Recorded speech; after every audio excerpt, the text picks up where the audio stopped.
5 pessoas. Esperemos mais alguns minutos.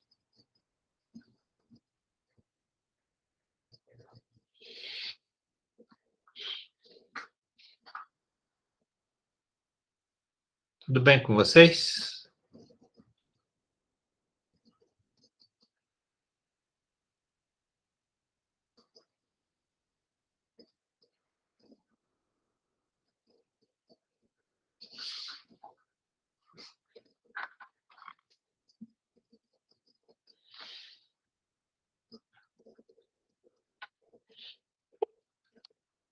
Sem ânimo para estudar ultimamente. Por quê? Estão muito chatas as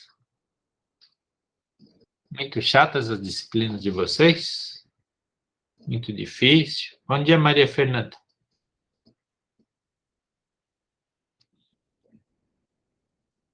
Muito pesadas? Fica difícil, né, estudar assim só pelo computador, nada de concreto, nada de presencial. Bom dia, Maria Fernanda. É bem difícil, professor. Oi? É bem complicado estudar pelo computador. Ou se é, viu? Se é. Vamos ver se no ano que vem muda, né? Porque senão fica sofrido. A aprendizagem cai muito, né? Vocês não estão aprendendo de verdade as coisas, né? Estão aprendendo mais ou menos alguma coisa. 8 pessoas, mais 1 minuto a gente começa a aula de hoje.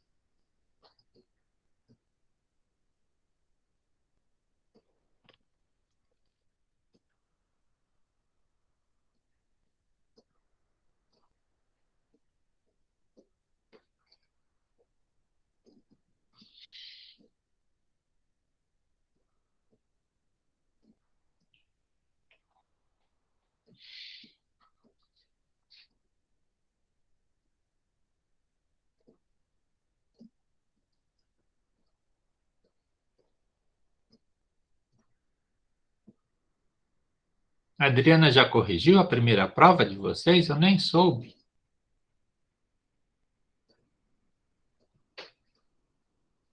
Acho que não.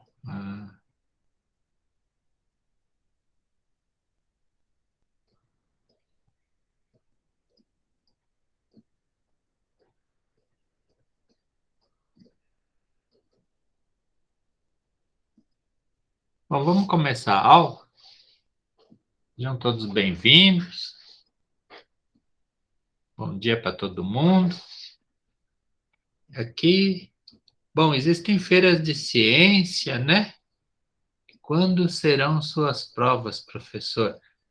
Eu imaginei algumas datas aqui. Deixa eu procurar o papel aqui. Vamos já ver isso.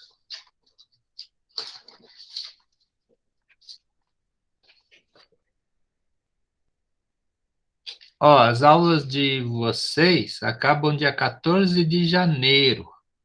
Então, eu imaginei a segunda prova dia 7 de janeiro. E a prova substitutiva dia 14 de janeiro. Aí, dia 5 de janeiro seria um dia de revisão, né? E aí, as listas de exercício vocês entregariam no dia da segunda prova, a lista 2 e a lista 3. A lista 3 eu já coloquei para vocês, já está lá no E-Disciplinas, a lista 3. Mas são ideias, depois eventualmente a gente pode mudar conforme vocês achem que deva mudar ou não, né? Mas aí, em princípio eu penso assim, dia 7 de janeiro a P2, dia 14 de janeiro a P sub, ok? Tudo bem? Aí eu estava falando para vocês que existem feiras de ciência, né? Existem também as feiras livres, onde a gente vai, compra frutas, né? As pessoas aqui comprando laranja. Mas aí, quando a gente vai na feira, é uma boa oportunidade para a gente aprender cristalografia, né? Porque, veja, nas caixas de laranja, quando os feirantes eles querem aproveitar o máximo possível, né? Guardar o maior número de laranjas numa caixa. Então, eles fazem um empacotamento mais compacto possível das laranjas na caixa. E aí a gente, se olhar com atenção, se as laranjas forem todas iguais, a gente vai ver que ao redor de cada uma das laranjas, você vai ter quantas? 6 laranjas iguaizinhas delas ao redor, né? Ou seja, aqui você vai ter um eixo de simetria de ordem 6 aqui no meio dessa laranja. Então, esse é o empacotamento mais compacto possível.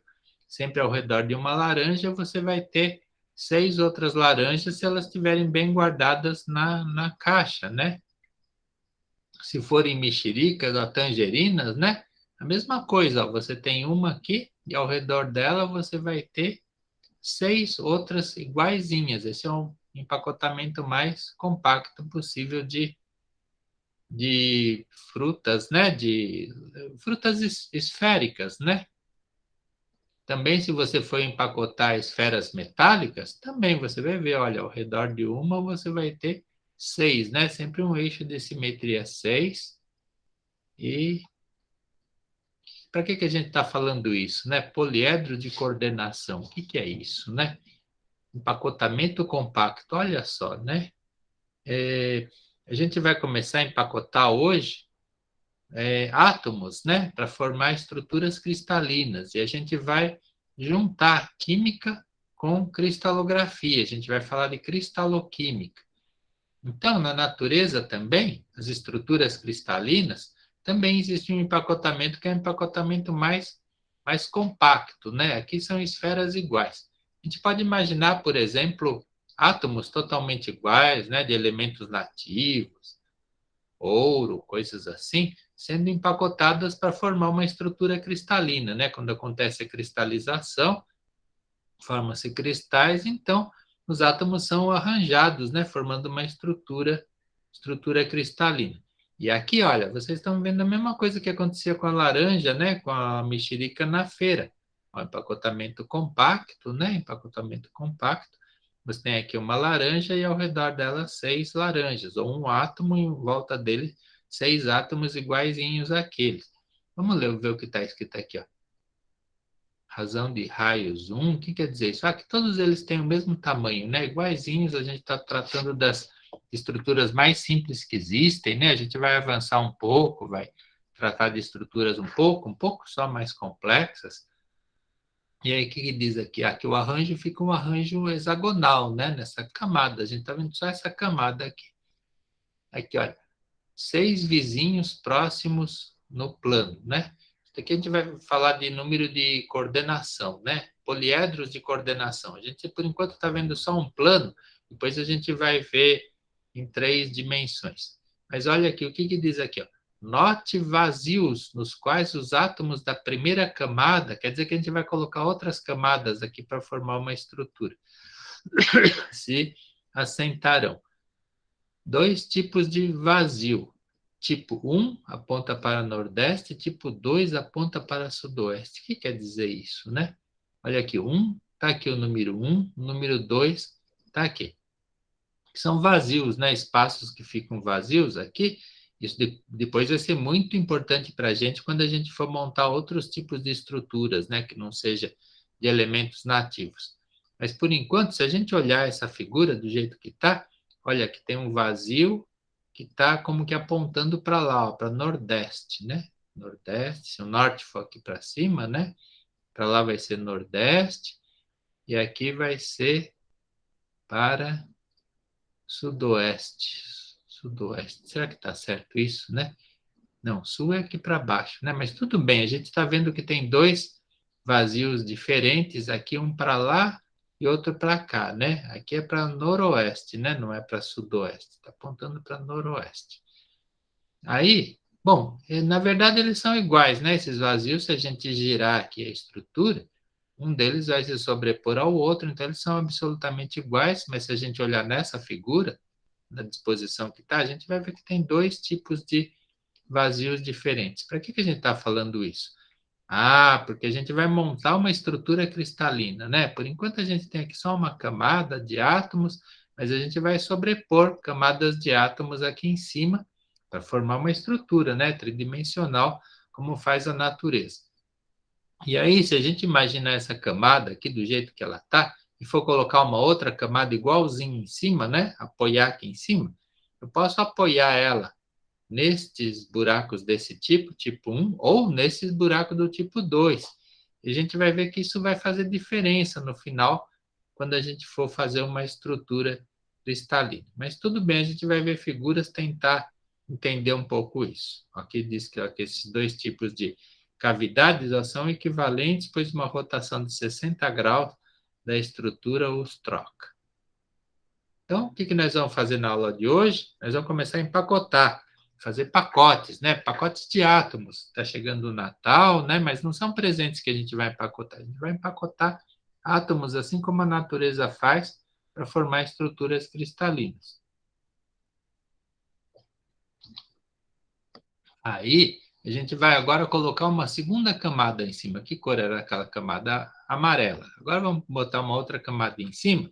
Os átomos são iguaizinhos, mas eles estão só marcados de cor diferente para a gente ver o que a gente vai poder fazer na hora que coloca uma camada em cima dessa para começar a montar uma estrutura cristalina.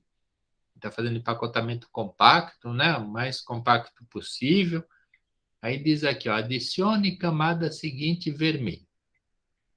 Átomos vermelhos só podem se assentar em um tipo de vazio, tipo 1 ou tipo 2. Ambos os tipos são idênticos, os átomos podem escolher. Quando o primeiro se assenta, só são ocupados outros vazios do mesmo tipo. Neste caso, todos os vazios do tipo 2.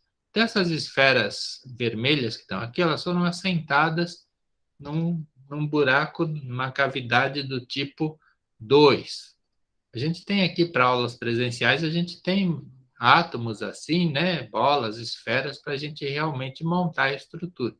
Mas aí, como não temos aqui, então eu trouxe só figuras para você. Então, aqui foram colocados átomos vermelhos sobre as cavidades do tipo 2 e ficaram visíveis aqui, então ficaram sobrando as cavidades do tipo 1. Então, aqui diz mais coisa aqui, ó. Terceira camada, vamos colocar uma terceira camada ainda, hein? Os vazios da terceira camada são diferentes. Camada 1, sítio A, camada 2, sítio B. A gente já colocou duas camadas, né? E não importa qual tipo de vazio. Camada 3 pode agora ocupar sítio A, diretamente acima dos átomos amarelos, ou sítios do tipo C, acima dos vazios de ambas as camadas de A e B. Isso parece muito complicado, né, para a gente só olhar assim, mas eu trouxe aqui umas montagens. Primeiro, alguns desenhos, né? Olha aqui mostrando. Aqui seria um eixo 6, né, que a gente vê de cima. Aqui também, aqui também. Então, está fazendo como uma célula unitária, né? Para o lado de cá tem o A1, para o lado de cá o A2, né? Que aqui estão chamados de X e de Y. E a gente vai colocando camadas em cima, ora num tipo de vazio, ora num outro tipo de vazio. E aí, vamos ver aqui, tem mais texto, mas esse texto é um pouco complicado da gente entender. Terceira camada, se ocupa sítio tipo A, o ordenamento da camada se torna AB, AB, e cria uma estrutura hexagonal compacta. Olha só, aqui nós estamos colocando uma camada chamada de A, depois uma outra numa determinada posição, né, ocupando um tipo de vazio que a gente chamou de B. Aí depois a gente vai fazer como que um sanduíche, né, colocar outra camada igualzinha que estava a camada A, depois outra igualzinha que está na camada B. Se a gente for juntando A com B, A com B, A com B infinitamente, né, como faz um tipo de cristal, e aí a gente vai criar uma estrutura hexagonal compacta, HCP, né? Empacotamento cúbico hexagonal. Por enquanto está muito difícil de entender isso, mas a gente vai ver daqui a pouco quando olhar outras figuras aqui. A gente vai falar de número de coordenação. O que é isso? São os vizinhos próximos, os átomos vizinhos que se tocam. Por exemplo, se a gente montar esse tipo de estrutura, a gente já viu aqui ó, que na mesma camada eu tenho 6 vizinhos, né? Mas aí eu vou ter uma camada aqui em cima, e essa camada aqui de cima vai fazer com que esse átomo aqui tenha outros 3 vizinhos em cima. 3, né? Então geram 6, aí vai ter 3 vizinhos aqui em cima, grudados nele. Aí embaixo eu vou ter outros 3 iguaizinhos, se eu fizer uma disposição desse tipo. Ó. A, B, A, B. Complicado, né? Parece. Então, 6 vizinhos aqui, 3 vizinhos em cima e depois 3 vizinhos embaixo. Isso é o empacotamento mais compacto possível, né? Aí, ó, aqui diz, ó, 6 coplanares, ou seja, no mesmo plano, 6 vizinhos. 3 vizinhos vão ficar aqui por cima, grudados nesse átomo. E 3 lá embaixo, né? Todos eles vão ter a mesma coisa, né? Ó, qualquer um que eu pegar aqui, ó, ele tem uma coordenação 6 no mesmo plano, vão ficar 3 em cima e vão ficar 3 embaixo. Aí vamos tentar ver algumas figuras, vamos tentar virar de lado, né? Essa estrutura. Olha aqui. Essa daqui é a camada A, né? Chamei de A. Aqui é uma camada B, ocupando um determinado tipo de vazio. Aí depois em cima eu coloquei outra camada, igualzinha que estava essa aqui embaixo, ó, na mesma disposição. Então ficou aqui com um sanduíche A, B, A, né? Aí se eu colocar outro B aqui, A, B, A, B, A, B, B, aí vai ficar uma estrutura, aqui A, B, infinitamente. Eu vou chamar essa estrutura de estrutura hexagonal compacta, formada pelo empacotamento hexagonal compacto, né? Aí eu vou virando de lado, vou vendo como que ela fica, né? Olhando de lado. Aí eu peguei, vou tentar agora fazer uma célula unitária. Estou tentando separar aqui uma célula unitária. Olha como fica, né? Vista de cima, a célula unitária desse tipo de empacotamento. Aí eu desenhei aqui uma célula unitária. Olha aqui os eixos de simetria. Aí, olha, ela ficou desse jeito, ó, tá vendo? Ficou assim. Uma camada A, outra camada B, outra camada A. Aí, isso daqui é a estrutura. Aqui é o retículo cristalino, ou seja, a simplificação da estrutura. Aí depois eu vou pegar e vou marcar aqui uma célula unitária, né? E essa célula unitária vai ficar desse jeito que está aqui.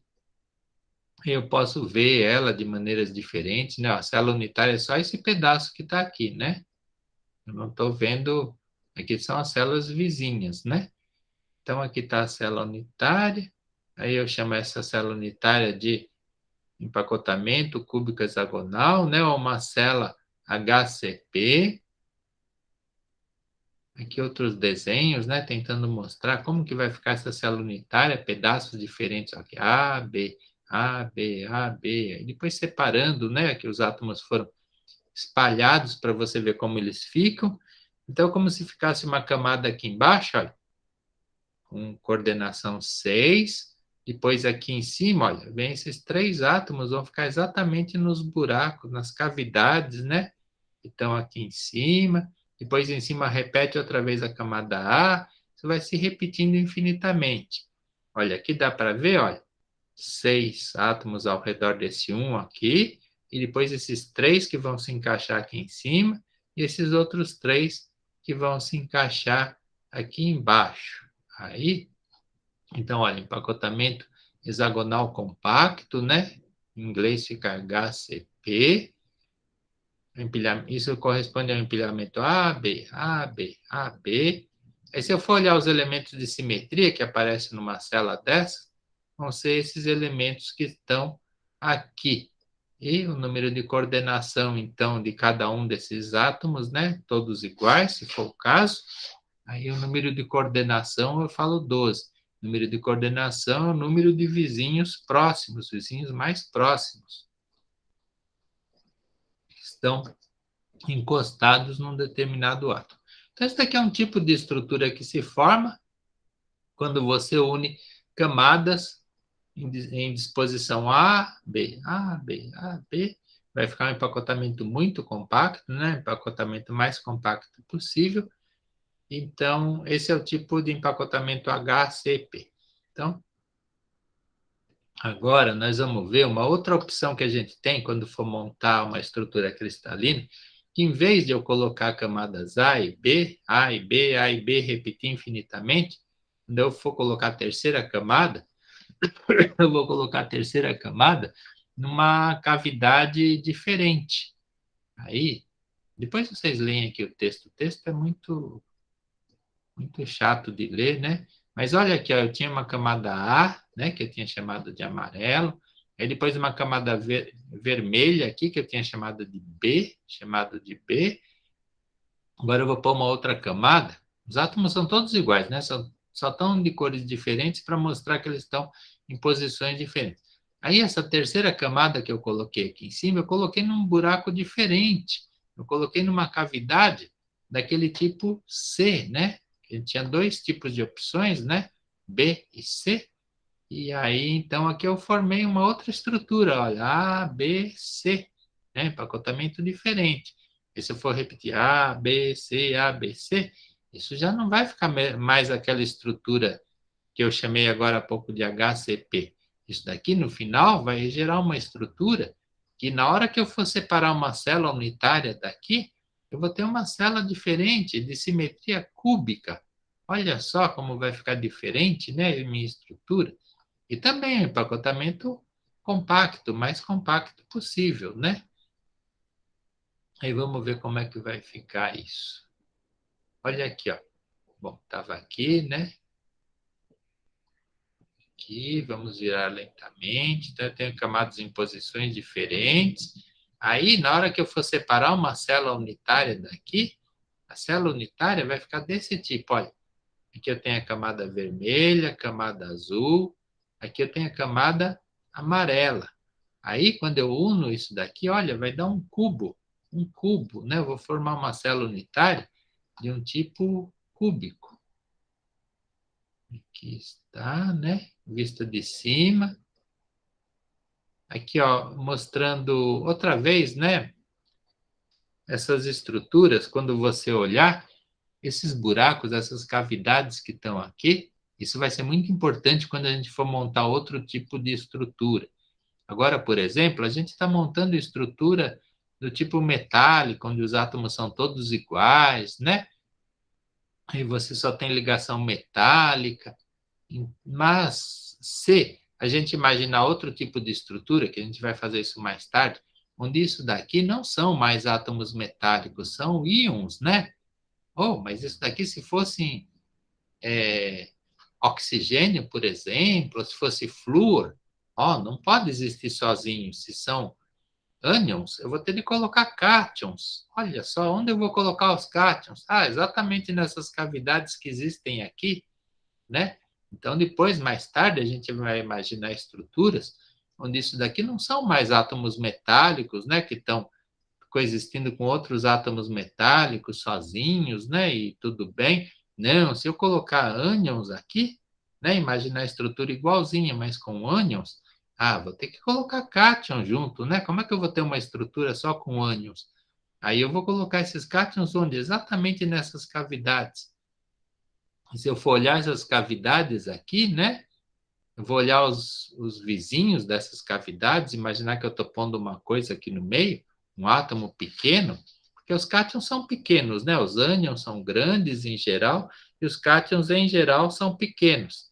Então, as outras estruturas cristalinas mais complexas, não, né? Menos simples do que essa que a gente vai ver mais tarde, elas vão ter ânions e vão ter cátions, e os cátions vão ficar em cavidades.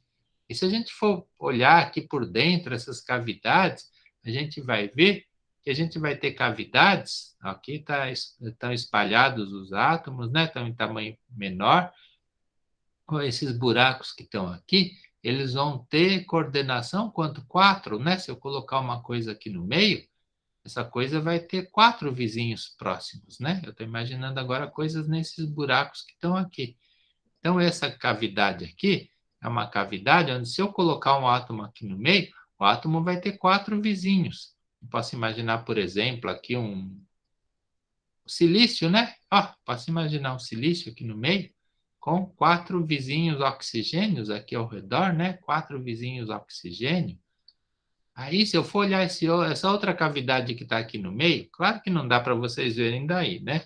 Mas se eu for olhar essa cavidade, ela está ampliada aqui, essa outra cavidade já é diferente. Olha, tem 3 átomos amarelos em cima, 3 átomos cor de laranja embaixo.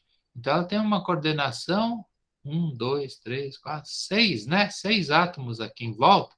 E ela é como se fosse um octaedro. Eu posso imaginar um átomo que eu colocar aqui no meio, ele vai ter 6 vizinhos. Posso imaginar, por exemplo, um alumínio, né? Alumínio aqui no meio, né? Um cátion alumínio com 6 vizinhos oxigênios. Coordenação 6, né? Vou falar coordenação 6, porque os vizinhos mais próximos são 6. E vou falar que esse é um site octaédrico, porque ele tem a forma de um octaedro, ok? Assim como esse daqui tinha a forma de um tetraedro, coordenação 4. Tudo bem? Mas isso a gente vai tratar mais tarde, quando a gente for tratar de ânions e cátions, estruturas que têm ânions e cátions. Por enquanto, a gente está tratando de átomos todos iguais, né? Átomos metálicos. Aí eu tinha feito aqui essa última tentativa, né? A primeira eu tinha juntado A, B, A, B, A, B. Agora eu comecei a juntar A, B, C. A, B, C. Né? Por que C? Porque esse C aqui, essa camada não está exatamente A. Ela está ocupando cavidades diferentes. Está sobre, né? Está apoiada sobre cavidades diferentes. Aí, se eu fizer isso, aí eu vou montar isso daqui, vou tentar ver uma célula unitária. Olha, a célula unitária ficou um cubo. Um cubo. Um cubo desse tipo que está aqui, ó. Né? Aqui eu tenho camada B, que ficou muito pequeno, né? Camada A, ali atrás. Camada B, camada C aqui em cima. E depois outro átomo de outra camada A. Então, a célula unitária vai ficar desse jeito. Digam para mim, esse tipo de célula unitária, que tipo que ela é? Um tipo P, um tipo C, um tipo I, um tipo F? Que tipo é essa célula unitária?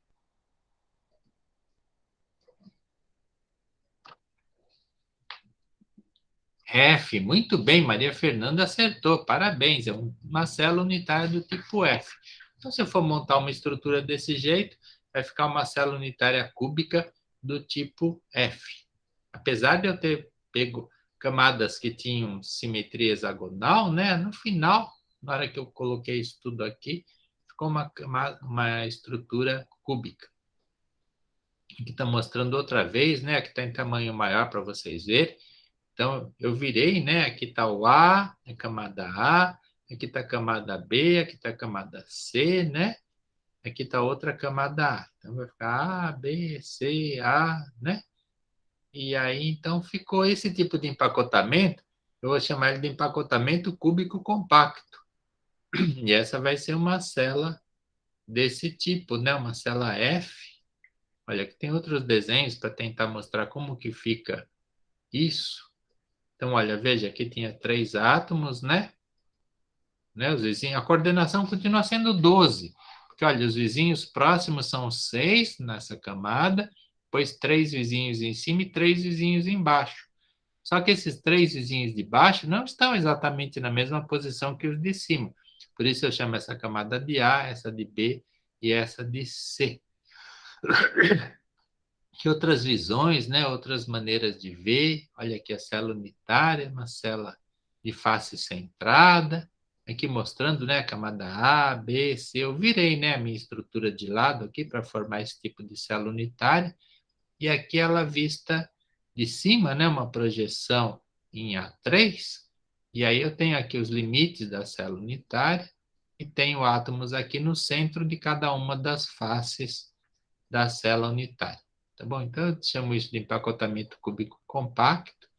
Aqui também é chamado, olha, cúbico de face centrada, ou CFC. Agora vão começar a aparecer uma porção de letrinhas assim, né? Aqui está em português, aqui está em inglês, ó, tá vendo?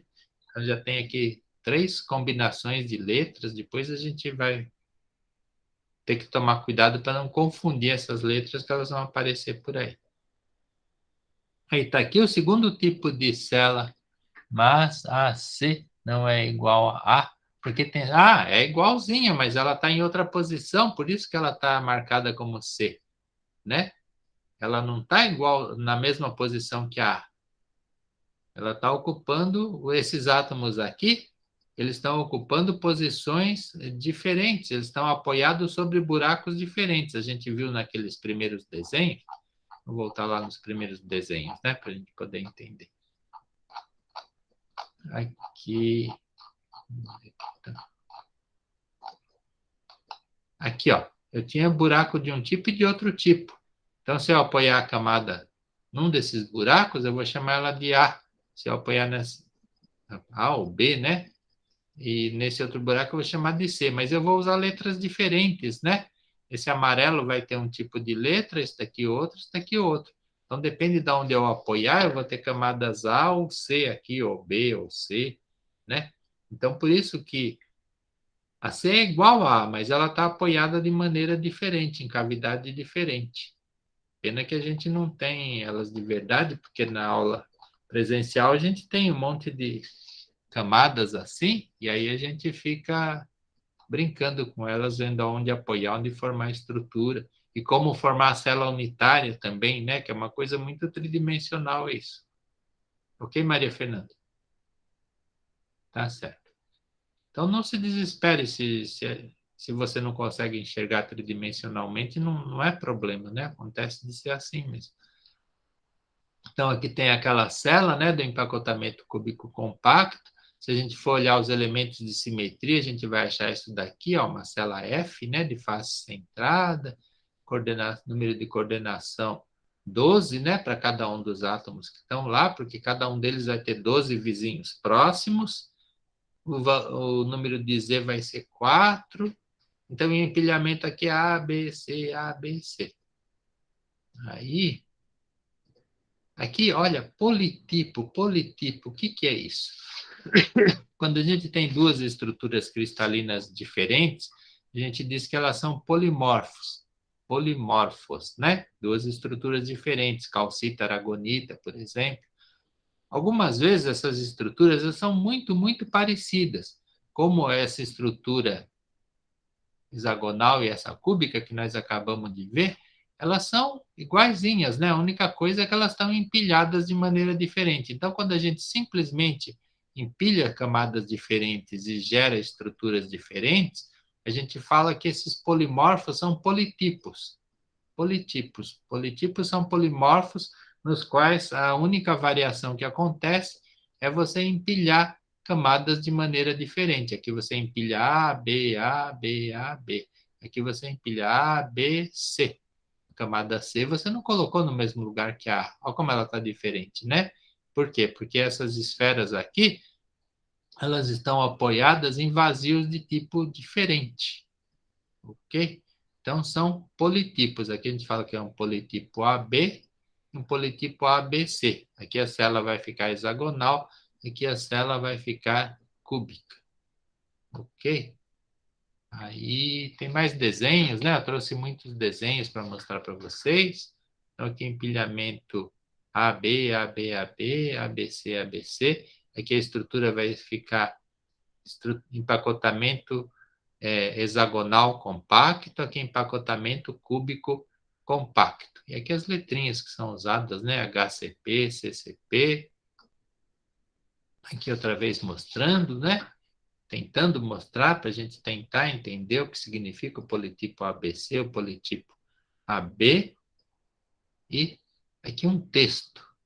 Um texto. Alguém poderia ler esse texto para a gente? Vamos sortear alguém de vocês para ler esse texto? Vamos ver aqui quem estará na nossa lista aqui. Quem está aqui? Maria Fernanda Mendonça Pereira. Você está aí, Maria Fernanda?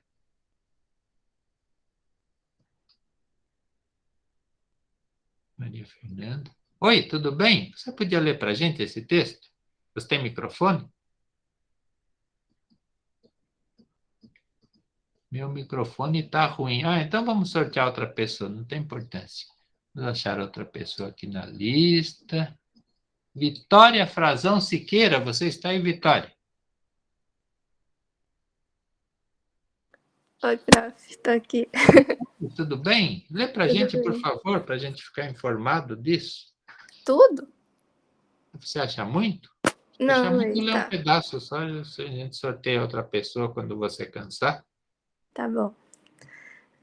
Um terceiro tipo de empacotamento, este não compacto, pode ocorrer ainda no retículo cristalino de substâncias metálicas. O empacotamento cúbico de corpo centrado, CCC ou BCC, Body Center Cubic Packing. Nesse padrão de empacotamento, NC, que é o número de coordenação, é igual a 8. Cada átomo é cercado por 8 átomos semelhantes, dispostos como se estivessem nos vértices de um cubo. A célula unitária deste empacotamento será uma célula cúbica de corpo centrado 1. Vários elementos metálicos têm preferência por esse padrão de empacotamento, entre eles o ferro, o cromo, o molibdênio, talvez, Isso. e o nióbio. Isso, muito bem, muito bem. Vamos aplaudir essa aluna. Veja quanta informação importante ela trouxe para a gente. Muito bem. Ela falou então que existe um outro tipo de empacotamento, uma outra maneira que a natureza usa para empacotar átomos, mas que não é compacto, olha só, né? Não é como aquelas laranjas na caixa de laranjas na feira, mas é um empacotamento não compacto. Aí, nesse tipo de empacotamento, o que acontece? Você coloca uma camada de átomos e aí você coloca outra camada de uma maneira diferente, que vão ficar mais vazios na estrutura, hein? E olha, alguns elementos metálicos, ela falou para a gente, como ferro, cromo, molibdênio e nióbio, formam esse tipo de estrutura. Então vamos ver como é que vai ficar essa estrutura que diz aqui, ó, que é uma célula cúbica de corpo centrado, diferente, né, daquela outra. Então agora vamos ver outra maneira de empacotar átomos. Olha aqui como que fica essa estrutura. Vejam só. Olha aqui, eu tenho 4 átomos aqui, né, numa posição. Vai ficar outro aqui em cima e vão ficar outros 4 aqui em cima, na mesma posição que aqui, né? Aí, vamos ver melhor como é que fica isso. Olha a célula unitária como que vai ficar. A célula unitária BCC, de corpo centrado. Olha aqui, eu tenho átomos no limite da célula, depois eu tenho outro átomo aqui no meio da célula unitária. Aí, olha, aqui está mostrando, ó, como é que fica esse arranjo aqui, né? Como é que os átomos se empilham dessa maneira para formar esse tipo de estrutura. Aqui outra vez mostrando como é que vai ficar esse tipo de estrutura. Aí, olha aqui, essa estrutura chama empacotamento cúbico simples, né? Não é mais um empacotamento do tipo daqueles lá onde você tenta diminuir o seu espaço, né, ao máximo possível. Então, vai ficar uma estrutura chamada BCC, o empacotamento SCP. Olha quanta letra, né? Para que isso? E aqui o tipo de célula unitária que vai ficar, ó, do tipo I, ó, corpo centrado, que os elementos de simetria que vão aparecer, valor de Z, né? 2, e o número de coordenação aqui vai ser 8. Por que 8? Bom, vamos olhar aqui, ó. Ó, cada vizinho, cada átomo vai ter 4 vizinhos em cima e 4 vizinhos embaixo. Olha que diferente, né? Não tem mais aquela aglomeração, né? 6 vizinhos do lado, mais 3 em cima, mais 3 embaixo. Não. Aqui é um empacotamento bastante mais simples, né? Por isso que chama simples, né? Bastante mais simples. Então, é outra maneira de empacotar os seus átomos. Então, aqui está mostrando tipos de estrutura que os cristais metálicos formam. Ó, aquele tipo F, né, que a gente viu agora há pouco, que é bastante compacto, célula isométrica. O tipo I, né, que já não é mais tão compacto, vai sobrar muito mais espaço aqui no meio. Aqui não, aqui vai sobrar bem menos espaço. E o hexagonal, né, que a gente viu agora há pouco, também vai ser compacto. Aí está mostrando aqui quem são os elementos que vão admitir, que vão ter esse tipo de estrutura, né? Os elementos metálicos, né? Que é o que estamos tratando agora. Então, aquele arranjo CCP, cúbico compacto, o ouro, olha só, o ouro vai formar aquele tipo de estrutura, o cobre, platina, níquel, ródio, paládio, irídio, chumbo e alumínio vão formar esse tipo de estrutura. Já esses outros elementos, zinco, cádmio, ósmio, rutênio e rênio, vão formar essa estrutura, empacotamento cúbico hexagonal. E o cromo vai formar aquele tipo de estrutura simples, né, que a gente viu agora há pouco. Não é só o cromo, né? A gente viu outros elementos ali. Quem que eram os outros que estavam ali? Vamos voltar para ver. Aqui, ó. Ferro, cromo, molibdênio e nióbio vão formar aquele tipo de estrutura, que é esse tipo de estrutura de empacotamento simples, né? Cúbico simples. Aí, bom, aqui vamos ver os vazios, né? Quantos vazios vão ficar em cada tipo de estrutura dessa? Por quê? Isso vai ser muito importante, né? Porque vai influenciar na densidade do material, né? Por exemplo. Então, se o cristal for metálico e ele se arranjar nesse tipo de arranjo, né? Empacotamento cúbico compacto, aqui eu tenho uma célula unitária, onde eu cortei os átomos, né? Para ver só o que está exatamente dentro da célula unitária. E eu posso contar os espaços vazios, né? Dentro dessa célula unitária. Posso ver o volume que os átomos ocupam e os vazios. Aí, se a gente fizer essas contas todas, tinha um exercício que vocês iriam fazer na aula, iriam medir aqui, iriam usar fórmula, iriam descobrir quanto que tem de vazio. Aí vocês iam ver que 74% do espaço dessa célula unitária está ocupada, está sendo preenchida, ou seja, o resto é vazio. Vejam só, né, como a matéria é cheia de vazios, né? Quanto que falta aqui? Falta 26, né? 26% do espaço é vazio no caso desse empacotamento. Veja, é o mais compacto possível e mesmo assim você vai ter vazios na sua estrutura cristalina. Se a estrutura for esse tipo, né, que é aquele arranjo simples, onde você tem simplesmente esse tipo de célula unitária, um átomo lá no meio, coordenação 8, aí você vai calcular aqui quanto que está sendo ocupado dessa célula, vai dar 0,68% do espaço é ocupado. Então, vejam, está faltando quanto aqui? 32, né? 32% vai ser vazio, né? Você vai ter muito mais vazio. Por isso, esse não é um empacotamento compacto. Se fosse eu não trouxe a figura aqui, mas se fosse aquele outro tipo HCP, aí vocês fizerem as mesmas contas, aí vai dar esse mesmo tipo de vazio aqui, tá? O HCP vai ter o mesma ocupação do espaço, 74% do espaço vai ficar ocupado e o resto são vazios, ok? Aí aqui eu peguei umas estruturas, né? Aqui é uma célula A,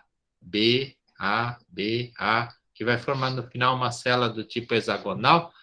Eu coloquei aqui, coloquei bem afastados os átomos, né? Por quê? Para mostrar que tipo de vazio que vai ficar aqui no meio. E aqui eu até desenhei, ó, né? Isso daqui é artificial, eu afastei artificialmente os átomos entre si, só para a gente ver os vazios que ficam lá no meio. Os vazios são muito menores do que isso, né? Mas aqui, olha, tem um vazio que é um vazio tetraédrico, ou seja, se eu juntar aqui esses átomos que estão em volta, eu vou formar um tetraedro. Uma coordenação 1, 2, 3, 4, né? Eu tenho 4 vizinhos imediatos. Se eu colocar uma coisa aqui no meio, essa coisa vai ter 4 vizinhos imediatos. Eu falo que é uma coordenação tetraédrica. O número de coordenação é 4. Aí eu vou achar tudo isso aqui, ó, de tetraedros aqui no meio. Tá? Então, eu achei aqui 6 tetraedros aqui no meio. Aí, se eu começar a procurar aqui no meio, eu vou achar alguns vazios também, que são vazios octaédricos. Olha aqui, se eu colocar uma coisa nessa posição que está aqui, claro que não dá para vocês verem direito, né? Mas se eu colocar numa determinada posição aqui, um átomo qualquer, eu vou ver que esse átomo vai estar envolvido por 6 átomos ao redor. Olha aqui, 1, 2, 3, 4, 4 aqui e mais 2, 1, 2, né? Isso vai formar um vazio octaédrico, com coordenação 6. Então, vazio octaédrico, coordenação 6. Para que eu estou mostrando isso? Ah, por causa daquele caso que a gente vai ver no futuro, né? Quando esses átomos que estão aqui não são mais átomos metálicos, eles são ânions, né? Ânions. E se eu tiver ânions, eu vou ter que ter cátions. E os cátions vão ficar nos buracos aqui, né? Cátions pequenos, ânions grandes, em geral é assim, em geral. Aí esses cátions, eles vão ficar em buracos tetraédricos, né? Cavidades tetraédricas, e também em cavidades octaédricas. Por isso que é muito importante a gente estudar os vazios, né? As cavidades que vão ficar no meio de uma estrutura.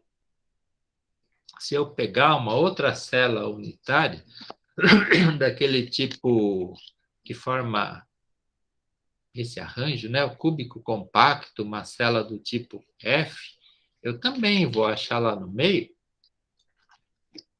vazios que são vazios tetraédricos, ou seja, vazios onde se eu colocar alguma coisa, essa coisa vai ter uma coordenação 4. Eu vou encontrar ao mesmo tempo, ó, isso daqui acontece ao mesmo tempo que isso daqui. Mas eu não tinha como desenhar tudo numa figura só, assim como eu fiz aqui, né? Não tinha como colocar tudo junto, né? Que ia ficar uma bagunça. Eu coloquei separado aqui os vazios tetraédricos e os vazios octaédricos. Veja quantos acontecem, né? Esse que está aqui no meio, dá para ver bem que é um vazio octaédrico, né? Porque ó, tem 4 átomos aqui e mais 2 em cima. Coordenação 6, né? Um vazio octaédrico. Esses outros que estão aqui não dá para a gente ver direito, por quê? Porque o resto do octaedro está nas células vizinhas, né? Células vizinhas, por isso que não dá para ver direito onde estão esses vazios octaédricos. Aí, se eu tenho aquele outro tipo de estrutura, que é aquele empacotamento simples, então simplesmente eu vou ter aqui, né? Se eu tivesse aqui a gente está imaginando já coisas diferentes, né? Eu tenho aqui um átomo branco e outros pretos, né? Aqui eu posso imaginar, por exemplo, que aqui seja cátion, né? E aqui seja ânion. Não, que aqui seja ânion, né? Esses brancos, ânions, e aqui cátions. Agora eu já preciso contar uma coisa para vocês, viu? Eu preciso contar uma coisa que é muito chata. Mas nas representações que a gente vai ver por aí em toda a literatura, os cátions são chamados de A e os ânions são chamados de X. Veja a confusão que dá isso, né? O ânion chamado de X e os cátions de A. A gente vai ver símbolos de estrutura, por exemplo, AX2, AX3, né? O A é o cátion e o X é o ânion. Você imaginaria, é ânion, né? Não, mas não. É cátion, tá? Então, aqui a gente imagina cátion e aqui a gente imagina ânion, tá? Então, vocês já comecem a associar isso, né? A com cátion e X com ânion. Então, se eu imaginar aqui, ó, aqui eu tenho os cátions, o ânion. Então, o ânion, ele está envolvido por 8, né? 8 cátions. E aí também, ó, se eu imaginar o cátion também está envolvido por 8 ânion nesse tipo de estrutura. Se eu imaginar que essa estrutura é dessa maneira, né? Formada por cátions e por ânions. Mas não se desesperem que a gente vai ficar falando um certo tempo sobre isso. Aí aqui eu trouxe também para mostrar como são essas coordenações, né? Vários desenhos, como a gente não tem ao vivo para ver, né? Não tem tridimensional, então eu trouxe figuras. Então, aqui é uma coordenação tetraédrica, como que ela é. Lá no meio fica um cátion pequeno, em volta 4 ânions grandes. Isso daqui é o que vai acontecer com o SiO4, ó, silício lá no meio e 4 em volta. Com fosfato também, fósforo lá no meio, 4 oxigênios grandes aqui em volta. Também com sulfato, enxofre lá no meio e 4 oxigênios ao redor. Esse daqui é outro tipo de coordenação, onde eu tenho um cátion lá no meio e 8 ânions aqui em volta, né? Então, é a coordenação octaédrica. Coordenação octaédrica significa 6 vizinhos, 4 aqui desse lado e 2 em cima. E trouxe aqui outros tipos, né, de coordenação para vocês verem.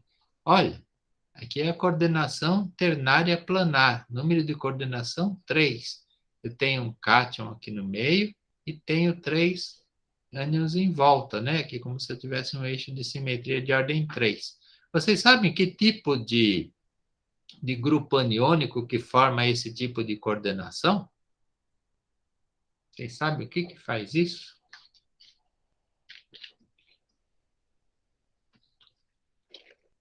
O carbonato. Quando você tiver carbonato, né, um mineral qualquer, um composto sintético que seja um carbonato, vai funcionar exatamente dessa maneira. O carbono lá no meio, envolvido por 3 átomos de oxigênio. Que ligações covalentes, fortes, né? Que é tetraédrica, que já falamos, né? Que normalmente tem silício aqui no meio, titânio, às vezes alumínio também, né? Alumínio pode ter esse tipo de coordenação ou esse tipo de coordenação. Aí, aqui a coordenação octaédrica, né? O número de coordenação é 6. E que coordenação cúbica, onde o número de coordenação é 8, que é aquele que a gente viu agora há pouco, né? Onde é que estava aqui? Aqui, ó. O número de coordenação é 8. Aí, aqui, né?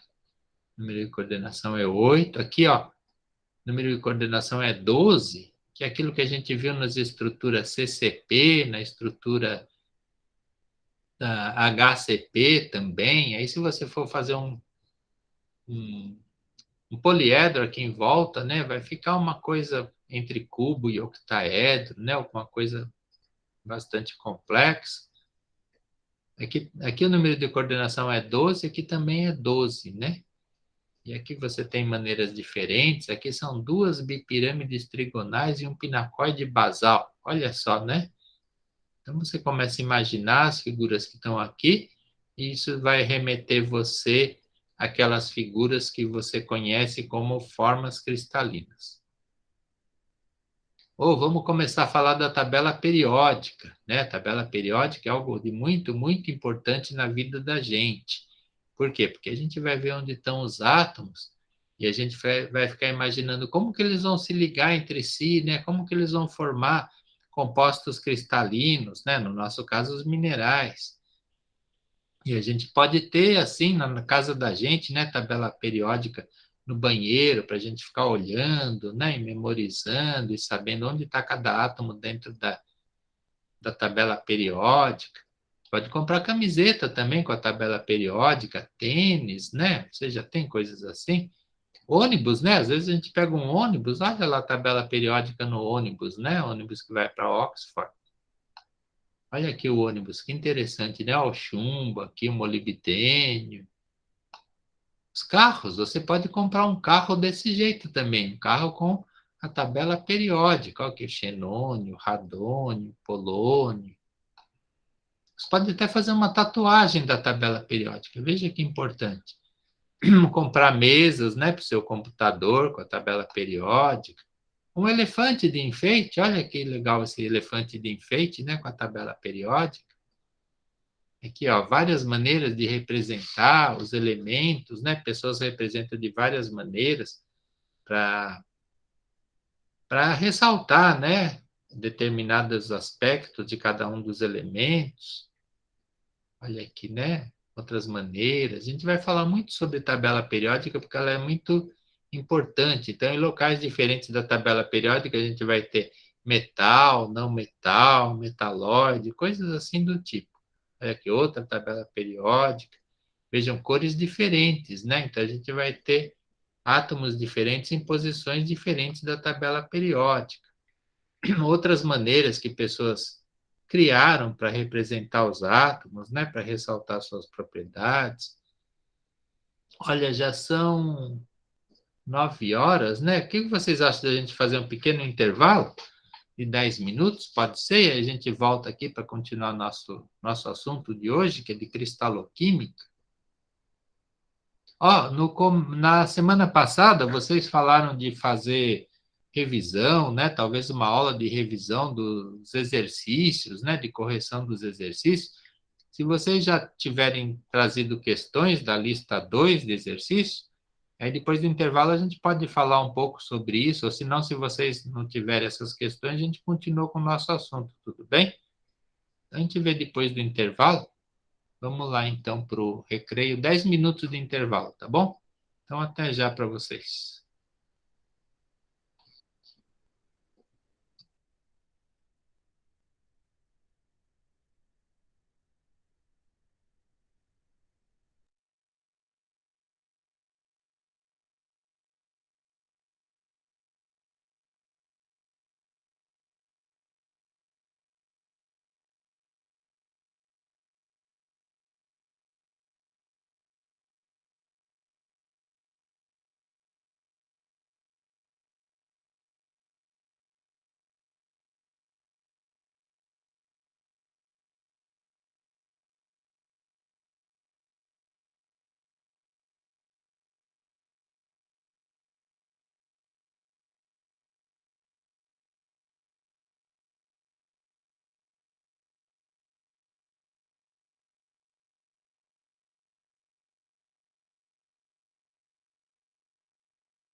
Professor, bom dia.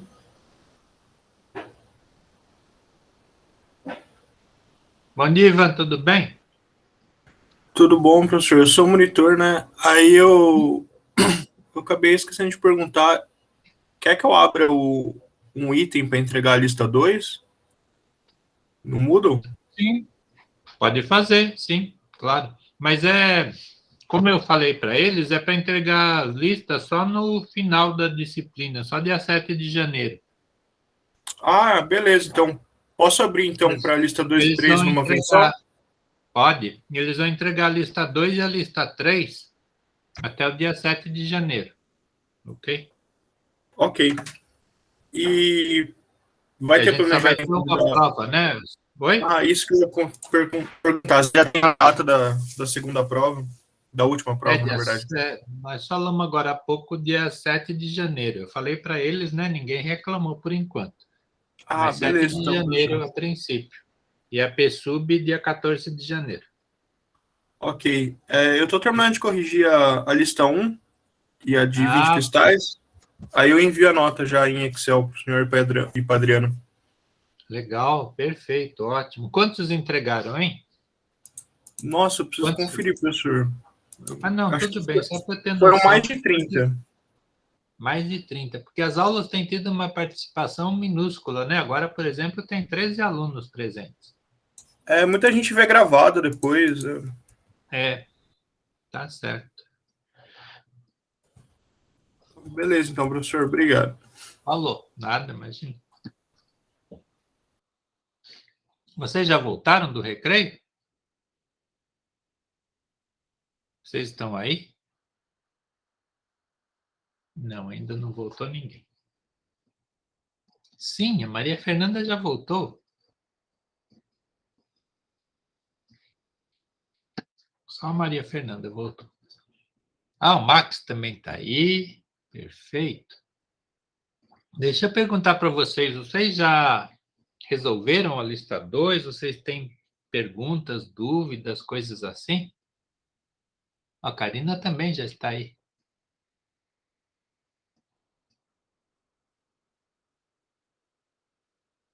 Jennifer também voltou, olha só.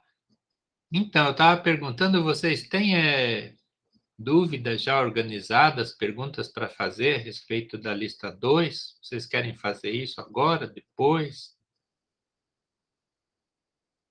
Professor, eu tinha falado sobre tirar dúvidas hoje, mas meu microfone não está pegando. Posso perguntar? Sim, sexta-feira ou qualquer outro dia a gente pode fazer isso, então, de tirar dúvidas da lista. Não tem problema, porque como vocês vão entregar só ela daqui a muito tempo, então tem bastante tempo ainda para a gente tirar dúvidas. Então, muito bem. Então, vamos continuar nossa história aqui.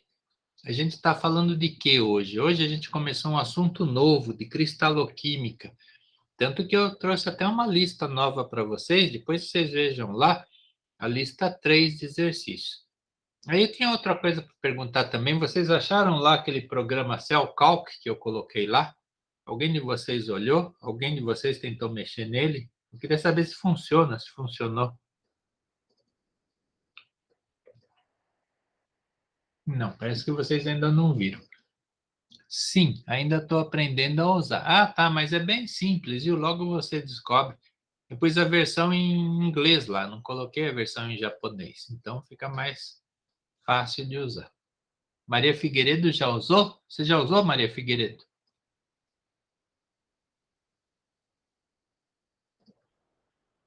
Não, ainda não, acho que ainda não, né? Mas tudo bem. Então, depois, quem ainda não viu, vá lá, pegue tente fazer funcionar o programa CellCalc, que ele serve para calcular parâmetros de célula. Isso, vocês vão acostumando com ele, depois a gente pode também tirar alguma dúvida no futuro. Mas ele é bem interessante, porque você digita lá os valores de distância interplanar e os valores de HKL. E aí ele calcula para você os parâmetros de célula. Você não precisa ficar usando aquelas fórmulas todas que eu trouxe na última aula, ok? Então tá bom. Então vocês se divirtam com ele. Aí a gente hoje está falando de cristaloquímica, ou seja, a gente começou a juntar elementos químicos com estrutura cristalina, fazer raciocínios a respeito, empacotar eles, né? Já empacotamos os elementos nativos, já vimos como eles podem se arranjar, HCP, CCP, aqueles tipos de estrutura, aquele empacotamento mais simples também. Aí a gente vai, agora, daqui para frente, a gente vai também começar a juntar elementos da tabela periódica e formar a estrutura cristalina. A gente vai ver que alguns tipos de elementos, né, quando se juntam, eles vão fazer estrutura metálica, outros vão ter ligações iônicas, né? Se eu pegar, por exemplo, aqui o sódio que está aqui e juntar ele com coisas aqui do outro lado, né? Aqui são os metais alcalinos terrosos. Isso vocês já devem saber, né? Já estudaram isso, fizeram vestibular. Aí, se eu juntar aqui o sódio, por exemplo, com o cloro, eu vou formar um composto iônico, ligação iônica, né? Se eu pegar o sódio com o flúor, também é a mesma coisa, e assim por diante. Eu vou formando aqui o frâncio com astato. Esses daqui não vão se unir com nada, né? Que são os gases nobres, né? E aqui os semimetais, mas a gente vai começar a fazer raciocínios a respeito da combinação desses elementos entre si, que tipo de ligação que eles vão formar, e vamos falar bastante sobre isso. Ou seja, a gente vai ver os fundamentos químicos das ligações, né, nas estruturas cristalinas, principalmente dos minerais, né? A gente vai falar alguma outra coisa de outro tipo de ligação, mas principalmente dos minerais, que é o nosso assunto mais importante. Aí vai ser muito, muito importante o tamanho, né? O raio iônico, o tamanho do raio dos elementos químicos, quando eles vão participar de uma ligação, quando eles vão estar dentro de uma estrutura cristalina. Por quê? Porque a gente viu que tem diferentes números de coordenação, né? Tem aqueles vazios tetraédricos, vazios octaédricos e todos aqueles outros que a gente viu lá. E para ocupar esses vazios dentro da estrutura, são vazios, né? Se eles forem ocupados, vão virar uma posição estrutural do mineral. Mas para ocupar esses vazios, vai depender do tamanho dele, né? Eu não vou conseguir colocar o césio, que é gigante, num vazio pequenininho, no vazio tetraédrico, né? Ele vai precisar ter um monte de oxigênio aqui ao redor, ele vai ocupar espaços maiores, ou seja, vai ter número de coordenação maior.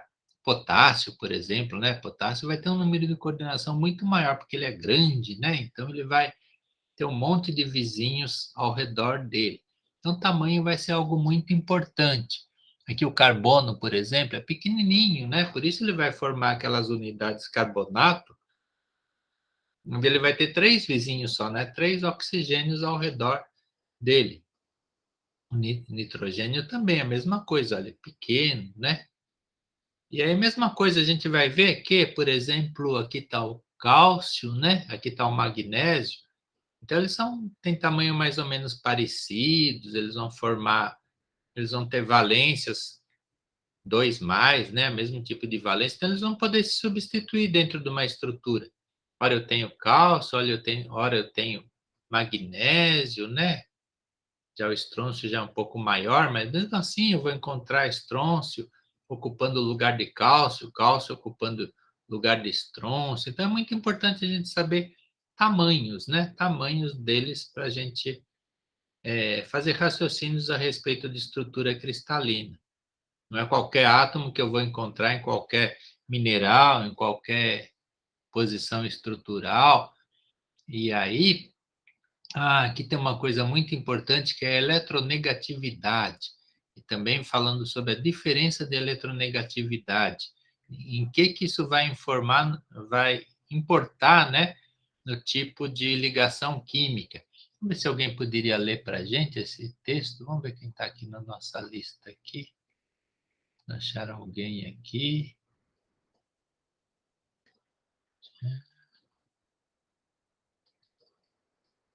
Quem que será o sorteado, contemplado. Ah, Max Dylan Tromer Faria.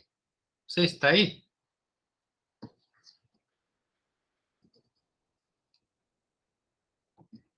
Oi, tudo bem? Você tem um microfone aí, Max? Você poderia ler para a gente essas informações importantes? Oi, prof. Sim, eu tô meio resfriado, mas dá pra ler. Tudo bem. Tá.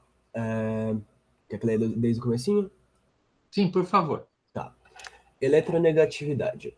Define a capacidade de um átomo na configuração fundamental de atrair elétrons adicionais para sua eletrosfera, procurando alcançar uma configuração eletrônica final semelhante à dos gases nobres.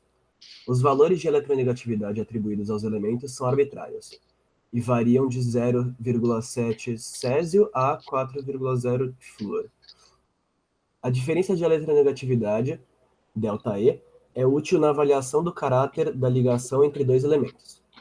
Grande diferença é igual a forte caráter iônico, pequena diferença, ou eletronegatividade altas, é igual a caráter covalente, e pequena diferença e eletronegatividade baixa a intermediária é igual à ligação metálica. Muito bem, palmas para esse aluno, parabéns pela leitura. Obrigado. Vejam quanta coisa importante ele falou para a gente, né? Pauling, Linus Pauling, depois daqui a pouco a gente vai ver como foi importante essa pessoa na definição dessas características de ligações químicas, por exemplo, eletronegatividade, né? Então, a gente vai olhar uma tabela, onde na tabela periódica, às vezes também tem isso, os valores de eletronegatividade dos elementos. E aí, quando eu tenho, por exemplo, vamos ver aqui na nossa... Tá, aqui. Aqui estão os valores de eletronegatividade, né? Tabela periódica, quanto maior aqui essa figura, né? Esse poliedro aqui, maior o valor de eletronegatividade. Então, o que está dizendo ali, né? Está dizendo que quando a diferença é grande, então forte caráter iônico. Isso quer dizer que se eu tenho dois elementos químicos cuja diferença de eletronegatividade deles é grande, então a tendência é formarem-se ligações iônicas. Por exemplo, aquilo que eu falei para vocês, olha o sódio aqui, sódio 0,9, o cloro 3,0. Então, se eles dois se juntarem, né, o sódio com o cloro, eles vão tender a ter ligações fortemente iônicas. Mesma coisa aqui, ó, o potássio com o cloro, né? Então, a diferença grande de eletronegatividade vai fazer com que as ligações tendam a ser de caráter iônico. Tá? O flúor também, ó, imenso, só o valor do flúor aqui, né? Aí, então, aqui eu tenho os valores de eletronegatividade na tabela periódica. E aqui está falando, olha, se a diferença é pequena, as eletronegatividades são altas, então tende a ter um caráter covalente. Por exemplo, aqui, ó, enxofre, né? Enxofre, arsênio, selênio. Quando esses elementos aqui, ó, todos têm eletronegatividade alta, né? Quando eles se unirem numa estrutura, sulfossais, por exemplo, sulfetos, eles vão formar ligações principalmente covalentes. Aí, depois vamos falar mais sobre isso ainda, né? Não acaba aqui a história. Se a diferença de eletronegatividade é pequena, olha aqui os dois eletronegatividade, a diferença é pequena. Mas aqui as eletronegatividades são baixas, faltou o R aqui, intermediárias. A ligação vai tender a ser metálica, como é o caso aqui, olha. Os valores são baixos, né, ou médios. Se o ferro vai se ligar com cobalto, então a ligação vai ser principalmente ligação metálica. Então, esses daqui, quando eles se juntam entre si, esses elementos, eles vão formar principalmente ligação metálica. Mas vamos continuar a nossa história, né? Aqui está marcado de outra maneira, né? Como que varia a eletronegatividade entre os elementos, né? Mas é a mesma coisa que a gente já viu naquela outra tabela. E aí, formação de íons, cátions e ânions. Que coisa, isso parece muito interessante, né? Cátions e ânions. A gente vai ter muitos minerais nos quais a gente vai encontrar cátions e ânions. Quem que vai informar isso para a gente? Vamos ver aqui, quem ainda não foi sorteado hoje. Maria Fernanda está sem microfone. Vitória, você já foi sorteada, Vitória? Não me lembro mais quem eu sorteei. Maria Figueiredo saiu da reunião. Agora que eu ia sortear ela. Vitória, cadê você? Você já foi sorteada hoje? Não está também. As pessoas deixam ligado e vão embora, então não sei quem está, quem não está. Quem mais? Eduardo Shinsu Ikehara, você está aí? Tô sim, Pro. Tudo bem? Lê para a gente, por favor, sobre a formação de íons. Tá. Formação de íons, cátions e ânions. Conforme sua eletronegatividade, os átomos tendem a ceder elétrons, baixa eletronegatividade, eletropositivos, ou adquirir elétrons, alta eletronegatividade, eletronegativos, procurando uma configuração eletrônica similar ao dos gases nobres, com os orbitais externos preenchidos. Quando há cessão de elétrons, forma-se o cátion. O átomo torna-se positivamente carregado, prótons maior que elétrons, no caso, e seu raio iônico diminui. Quando há aquisição de elétrons, forma-se o ânion. A carga será negativa, elétrons maior que os prótons, e o raio iônico aumenta. Muito bem, palmas para esse aluno. Veja só que importante isso, né? Olha, ele disse aqui, ó. Isso você já deve também ter estudado por aí, né? Nas aulas de química. Eu nem sei se agora vocês estão tendo aula de química.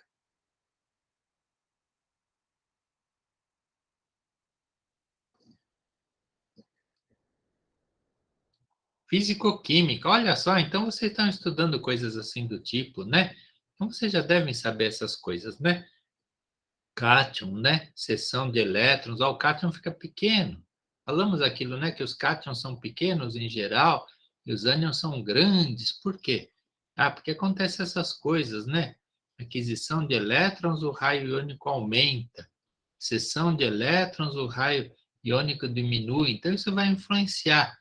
Nós falamos, né, das ligações entre os elementos quando elas tendem a ser ligações iônicas. Então tem aqueles que tendem a ceder elétrons, outros a receber elétrons, né? Então ceder elétrons, baixa eletronegatividade, adquirir elétrons, alta eletronegatividade. Então vamos ver onde está. Vamos voltar na tabela periódica. Aqui, ó, esses daqui vão tender a virar cátions, né? Esses daqui vão tender a virar ânions, né? Porque olha os valores de eletronegatividade, né? Então é isso que está explicado nesse texto aqui que foi lido agora. Aí algumas figuras também aqui mostrando, olha aqui, ó. Aqui é o átomo de cloro, né? Sem ele virar ânion. Olha quando ele vira ânion, como ele incha, né? Como ele fica grande. Olha aqui o raio iônico aqui, cloro, quando ele não é um ânion, né? Ele é 0,99 angstroms. Olha o tamanho que ele fica quando ele vira um ânion monovalente. Olha aqui, 1,8 angstrom, né? Quase que dobra de tamanho, tão grande que fica. Aqui é o sódio, quando ele não é ainda um cátion. Aí, quando ele vira cátion, olha como ele fica pequeno, né? Acontece exatamente o contrário. Olha, aqui tinha 1,9 angstroms, né? O raio atômico dele. Aqui o raio catiônico dele, né? O raio iônico dele. Olha aqui, ficou 0,95, 0,95 angstrom. Então veja como muda o tamanho. O cátion fica pequeno, o ânion fica grande. Isso, lógico, que vai influenciar no tipo de estrutura cristalina, claro, né? Porque eles vão... Olha aqui, ó. Eu ficaria mais nobre sem este meu elétron no terceiro nível. Se você quiser, eu lhe dou este meu elétron. Oba, obrigado, eu estava mesmo precisando de mais um elétron para adquirir estabilidade. Então, esse é o tipo de ligação iônica, né? Aqui diz aqui outra vez, ó, os raios atômicos iônicos. Então, para cada elemento, está comparando o tamanho deles, né? Quando eles estão nêutrons e quando eles viram cátion. Ou quando eles estão nêutrons e quando eles viram ânion. Ou como eles ficam grandes, né? Quando eles viram ânion, né? Então, essa tabela é muito boa para a gente avaliar a variação de tamanho entre cátions e ânions, de elementos neutros, né? Aí, deixa eu ver mais alguém para ler isso daqui. Vamos ver mais alguém para ler aqui. Quem estará presente? Vamos ver a lista de presença inteira. Quem está aqui? 11 pessoas. Gabriela Reis, você está aí, Gabriela? Oi, professor, tô sim. Tudo bem? Tudo com você? Tudo bem, obrigado. Você gostaria de ler esse texto? Eu posso ler. Por favor, então. Ligações químicas são as forças de atração que mantêm as partículas unidas em um retículo cristalino ou em uma molécula. As ligações químicas se realizam mediante a interação dos orbitais externos incompletos, onde se alojam os elétrons de valência dos átomos envolvidos. E aqueles que irão participar das ligações entre eles. As ligações químicas podem ser covalentes, iônicas metálicas, van der Waals, residual, ou ponte de hidrogênio, que também são residuais. Muito bem, parabéns. Muito bem. Esse I é isto é, viu? Isto é. Tá bom. Muito boa leitura. Então, ela falou para a gente, olha, então ocorrem as ligações químicas, né? Pode ser desses tipos aqui. Metálica, nós já vimos, né? Os elementos nativos lá no começo da nossa aula. Nós estamos começando a falar de iônica, vamos falar também desses outros tipos de ligações. Aí, nossa, quanto texto eu pus. Vamos ver quem mais a gente vai sortear aqui. Antônio Castilha Rios, você está aí? Estou aí, professor. Vou Tudo fazer. bem? Vou ler. Por favor.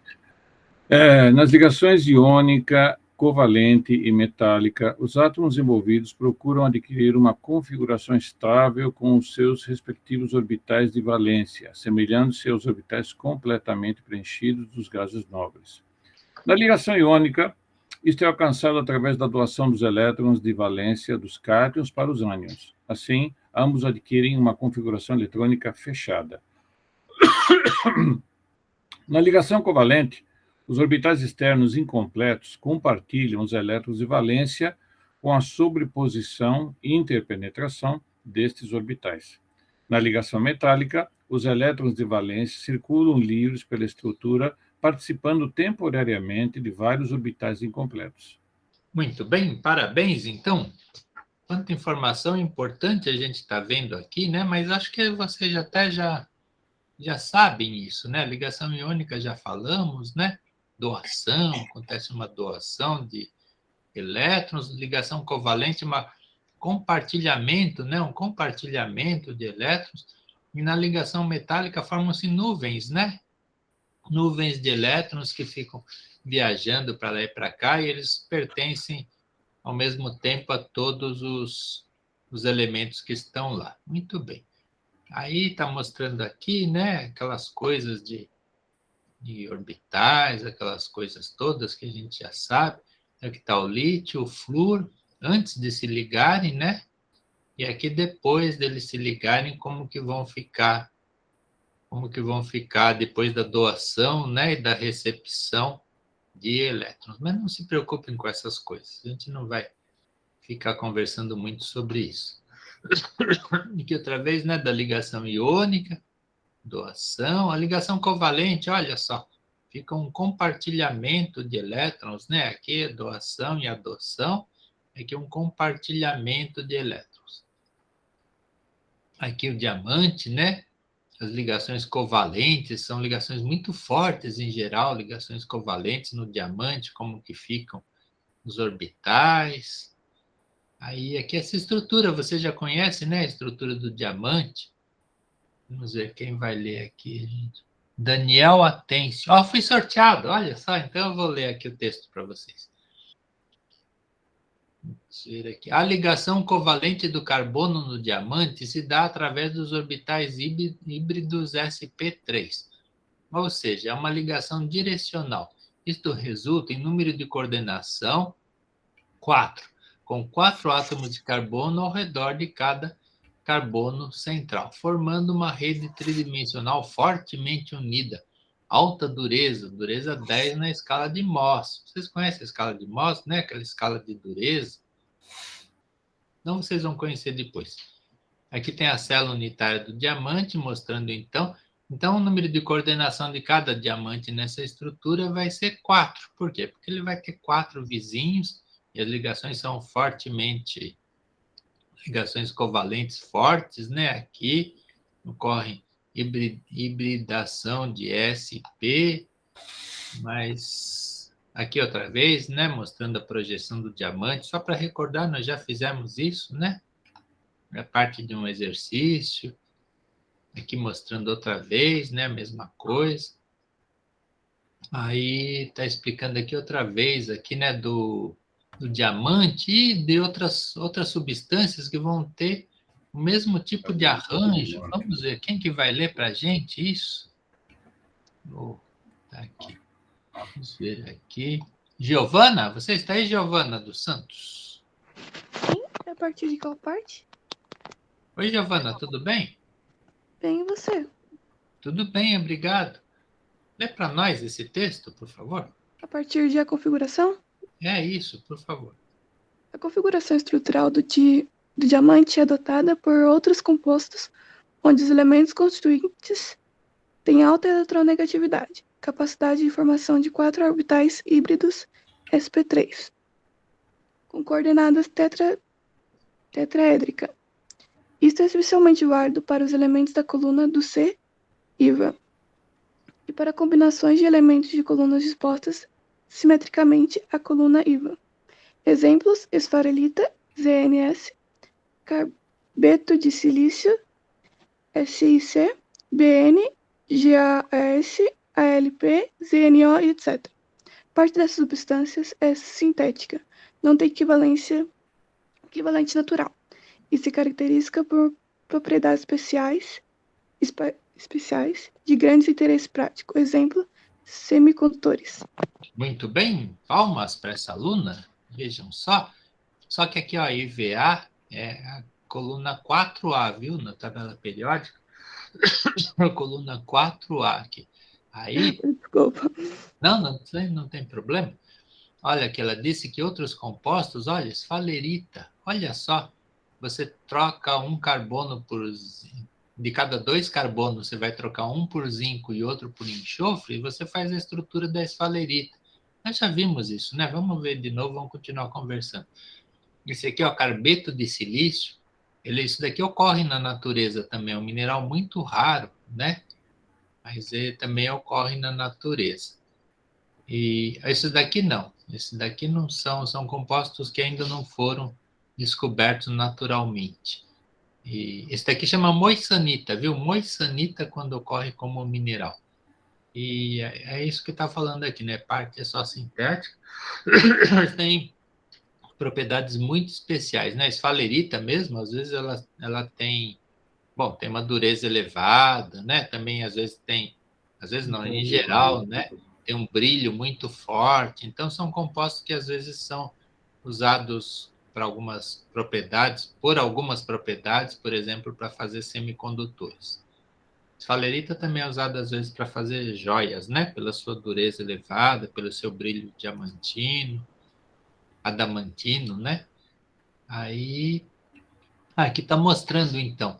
Você pode juntar silício e carbono, por exemplo, formar um composto igual do diamante, só que parte dos átomos de silício foi trocado por carbono. Parte dos átomos de carbono foi trocada por silício, aí você vai formar carbeto de silício, né, que é a moissanita, que falamos agora há pouco. É um mineral raro em meteoritos. e xenóides em kimberlito. Kimberlito é uma rocha ultra básica que às vezes contém diamantes também, né? Uma rocha que vem de profundidade.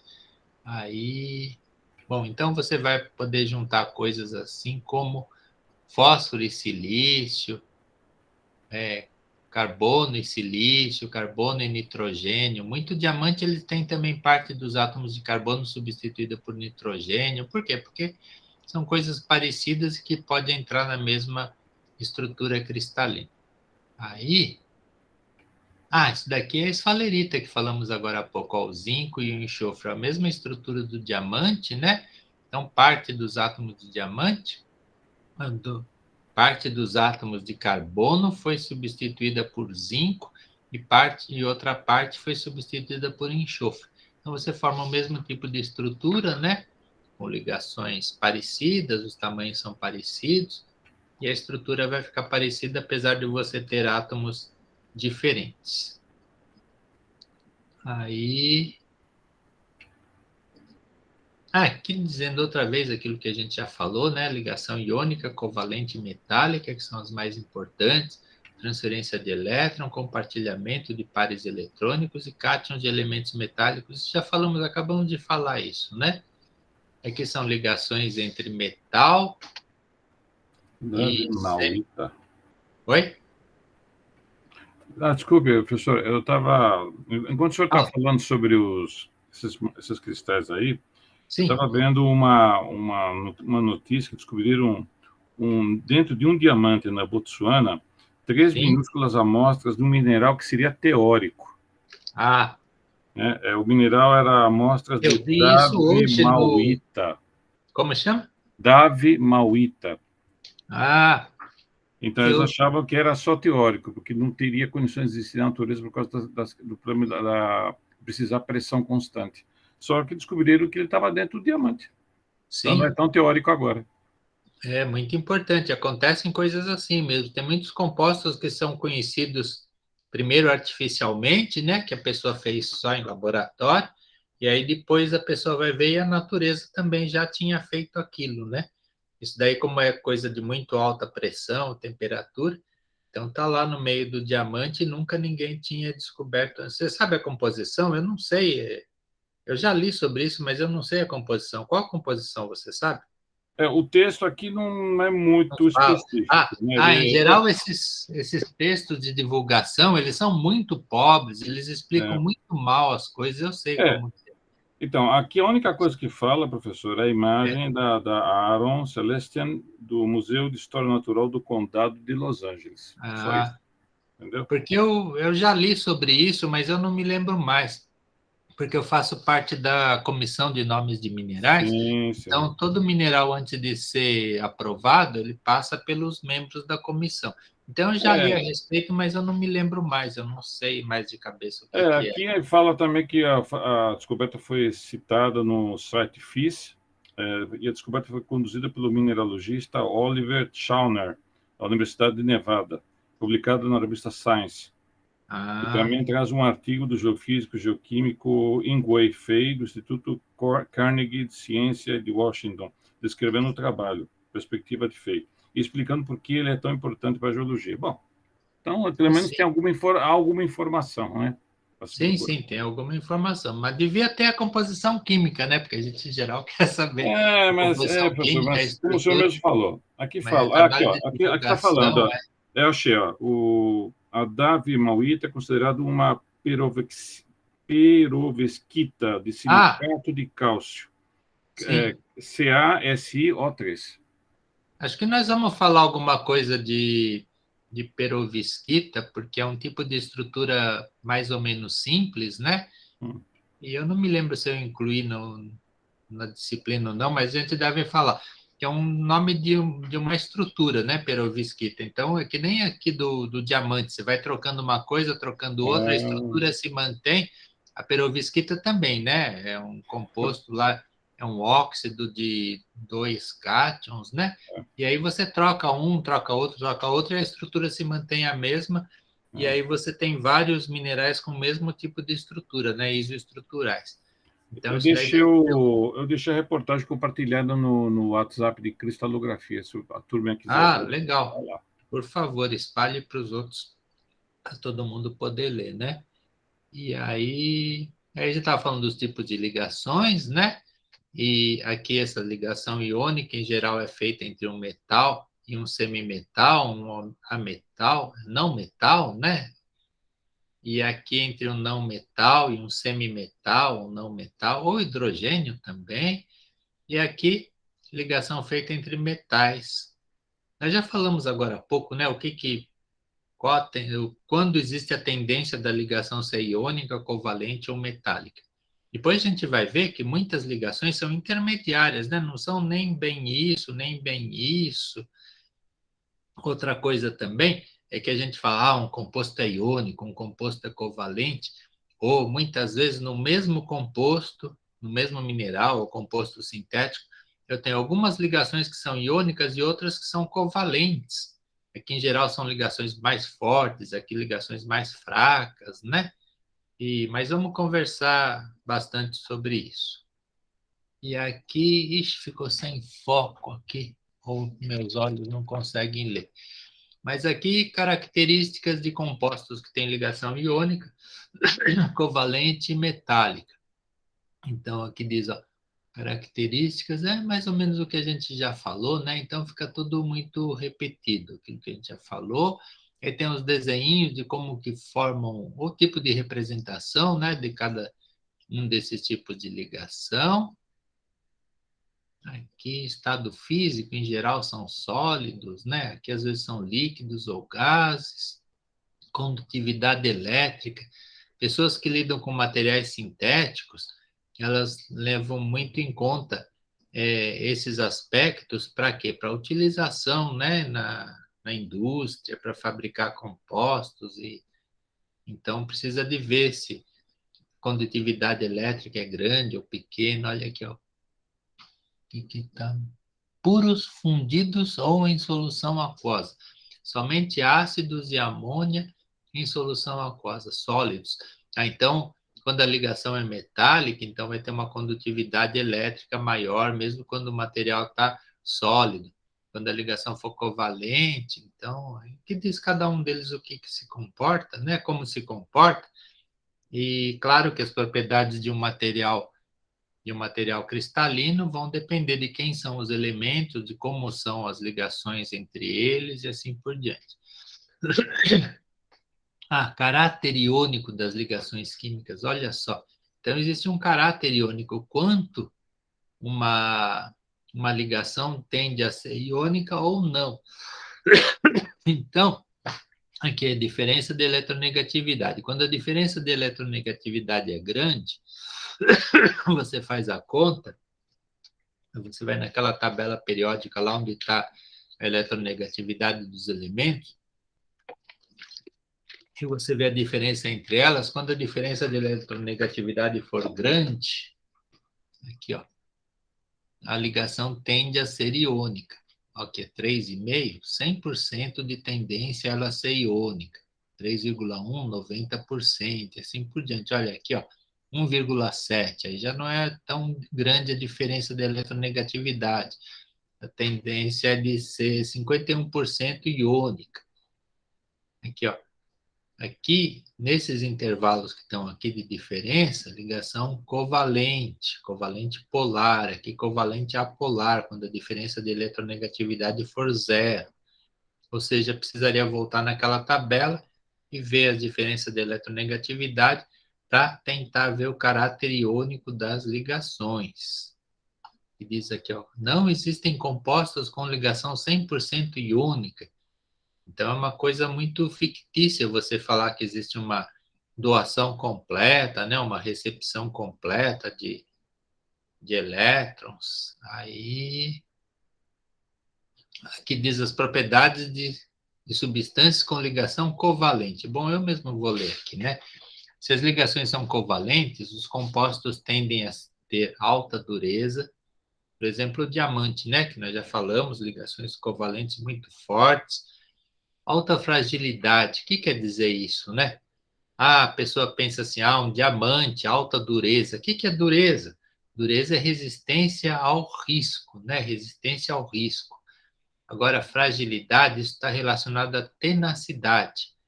Então, você quebrar o material é diferente do que você riscar uma superfície. Diamante, por exemplo, tem uma dureza muito alta. Você não consegue riscar a face de um diamante, né? Por isso que ele é tão bem visto para fazer joias, né? A joia não vai ficar riscada. Agora, se você der uma martelada no seu diamante, o que acontece? Ele vai ficar inteiro? Não, ele vai se quebrar, porque ele é frágil. Pessoas às vezes confundem dureza com tenacidade. Posso contar uma história para vocês? Deixa eu contar uma história então para vocês. Uma vez, agora eu não me lembro os detalhes, né? Se foi no Paraná, acho que foi no Paraná. Um garimpeiro, ele achou um diamante, mas um diamante enorme, né? Muito grande. Valia uma fortuna o diamante dele. Mas ele ficou na dúvida, será que é diamante? Será que não é diamante? Né? Ficou lá pensando. Ele falou, eu vou testar se é um diamante ou não. Ele falando para ele, diamante tem alta dureza. Ele pensou que alta dureza significasse alta tenacidade. Então ele falou, se for um diamante, eu vou dar uma martelada, ele vai continuar inteiro. Ele foi lá e pegou um martelo, uma marreta, né? E bateu no diamante lá, o diamante ficou destruído, né? Transformou um diamante grande, valioso, em diamantes, uma multidão de diamantes pequenininhos. Ou seja, ele confundiu dureza com tenacidade, certo? Então, a pessoa precisa saber. Veja como é útil, né? Saber a diferença entre dureza e tenacidade. Porque na linguagem comum, a gente imagina uma coisa dura é uma coisa que não se quebra. Não é verdade, né? Porque dureza em mineralogia significa resistência ao risco. Bom, então, substância com ligação covalente, alta dureza, alta fragilidade, se comporta como isolantes elétricos no estado sólido e também como fundido, tem alto ponto de fusão, baixo coeficiente de expansão térmica, solubilidade muito baixa, baixo número de coordenação, geralmente baixa simetria. Então, propriedades que têm substâncias com ligações covalentes. Esse aqui ficou difícil, né? Muito texto, mas aqui está falando da estrutura da grafita, né? Muito detalhe. Depois vocês leem na casa de vocês muitos detalhes sobre a ligação da grafita, mas eu vou resumir para vocês. A grafita, deixa eu ver se tem a figura. Aqui tem a figura, né? Que figura da grafita. Aqui, as ligações, tem um plano, né? Plano de átomos, outro plano de átomos, outro plano de átomos. As ligações dos átomos dentro desses planos aqui são ligações muito fortes, são ligações covalentes. Ligações mais fortes até que naquelas do diamante, né? Muito fortes. Mas, entre essas camadas diferentes, existem ligações fracas, que são ligações Van der Waals, aqui, ó. Força de ligação fracas. Então, o que acontece? Quando você for quebrar a grafita, ela vai se quebrar aqui, segundo esses planos. E é o que vocês fazem quando vocês escrevem, né, no caderno. Vocês pegam um lápis, aí tem a grafita lá, vocês vão escrevendo no papel. Quando vocês estão escrevendo, o que vocês estão fazendo? Vocês estão separando esses planos aqui, que são planos de clivagem, né? Olha só, clivagem muito boa. Então, quando você quebra a grafita, você deixa grudado lá no seu papel esse plano aqui, esse outro plano, e você quebra nessa direção, porque as ligações aqui são muito fracas. Então, você veja compostos com o mesmo tipo de átomos, né? Mesma composição química, mas comportamento muito diferente. Por quê? Por causa das diferenças de ligações químicas que acontecem entre camadas e dentro das camadas, entre as camadas e intracamadas. São ligações muito diferentes. É isso que está escrito aqui. Depois vocês, por favor, leiam em casa, tá? Que aí explica melhor o que está aí. Aqui está mostrando a grafita, né? Maiores detalhes. E aqui outros tipos de estruturas que são observadas também quando você une carbono, mas esse tipo de estrutura não foi encontrado ainda, eu acho, né? Eu creio, nunca li a respeito, pelo menos nunca foi definido como mineral, né? Esses outros tipos de ligações do carbono, como nos fulerenos, né? Que são esse tipo de arranjo estrutural dos átomos de carbono. Então, são outros tipos de ligação entre átomos de carbono que vão gerar estruturas diferentes. Aqui outras maneiras, né, como o carbono pode se unir, mas não como minerais, né? Na natureza não foram descobertos ainda. Aí, aqui fala dos cristais moleculares. Cristais moleculares. Vamos ver alguém para ler isso? Vamos ver alguém na nossa lista aqui. Quem não foi sorteado? Jennifer, você está aí? Estou aqui. Oi, tudo bem? Tudo, e o senhor? Tudo bem. Não precisa chamar de senhor, viu? Lê para nós aí, por favor. Por Claro, favor. licença. Cristais moleculares. As partículas ordenadas no retículo cristalino são moléculas. Molécula, confraria, ou agrupamento de átomos, onde as ligações internas entre eles são mais fortes, covalentes, do que com qualquer outra partícula externa, van der Waals, pontes de hidrogênio. As ligações entre as moléculas são fracas, do tipo van der Waals ou pontes de hidrogênio residuais. Por isso, cristais moleculares têm baixo ponto de fusão, alto coeficiente de expansão térmica, alta pressão de vapor, baixa resistência mecânica, dureza, baixa condutibilidade elétrica. Muito bem, Thomas, pela brilhante leitura. Vejamos Gratidão. agora, então, se eu trouxe figuras a respeito disso. Eu trouxe aqui das ligações de Van der Waals, né? Que são ligações residuais. Aqui, ó. Atração entre cargas residuais fracas na superfície das moléculas. Que são aquele tipo de ligação que acontece na grafita, né? Você veja, o mesmo composto tem diferentes tipos de ligações, né? Mais fracas e mais fortes. E aqui é o enxofre nativo. Veja como se juntam os átomos de enxofre, né? Olha aqui, ó, o tipo de ligação. Aqui diz, ó, unidade fundamental com ligação interna covalente, anéis S8, estrutura formada pela ligação residual entre os anéis. É aquilo das ligações moleculares que a gente leu agora há pouco, né? Então, tem uma ligação forte entre esses 8 átomos e depois ligações mais fracas entre esse agrupamento, né? Como fosse um anel S8. Então, assim forma-se o enxofre. O gelo, as ligações do gelo. O gelo, quando ocorre na natureza, ele é um mineral, né? Quando ele se forma dentro da nossa geladeira, ele não é mais um mineral.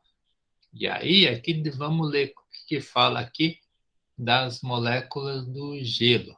Gelo, molécula H2O, polar e estrutura.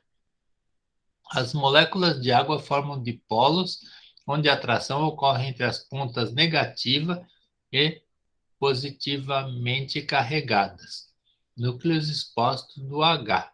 Aqui, ó, oxigênio, hidrogênio, hidrogênio. Formando as pontes de hidrogênio. Então, esse é outro tipo de ligação chamado ponte de hidrogênio. Aí, os cristais moleculares, olha aqui, esse composto aqui, eu acredito que ele não ocorra como um mineral, mas eu não sei realmente, ó, chamado de cetamina ou ketamina. Olha aqui, nitrogênio, hidrogênio, cloro, oxigênio. Então, são ligações principalmente orgânicas, né? Compostos orgânicos normalmente têm esses tipos de ligação, como estão aqui. Aí, ureia também ocorre como mineral, viu? Também você vai encontrar na natureza cristais de ureia que são desse tipo. Olha, tem hidrogênio, nitrogênio, ó. Hidrogênio, carbono, nitrogênio. Aí, que alanina. Esse também eu não sei dizer se ocorre como mineral ou não, precisa olhar na lista de nomes de minerais para ver se aparece. Então, vamos interromper agora, por enquanto, a nossa aula, para a gente continuar na aula seguinte. Talvez vocês já estejam cansados, já são quase 10 horas, tudo bem? Podemos continuar na aula seguinte? Tudo bem, a Maria Fernanda concordou, então vamos interromper nossa aula de hoje. Na próxima sexta-feira, não perca a continuação desse assunto de cristaloquímica, que é muito interessante, muito útil para a vida da gente também. Então, até lá, muito obrigado por terem vindo. E depois vocês olhem lá, então, o programa CellCalc.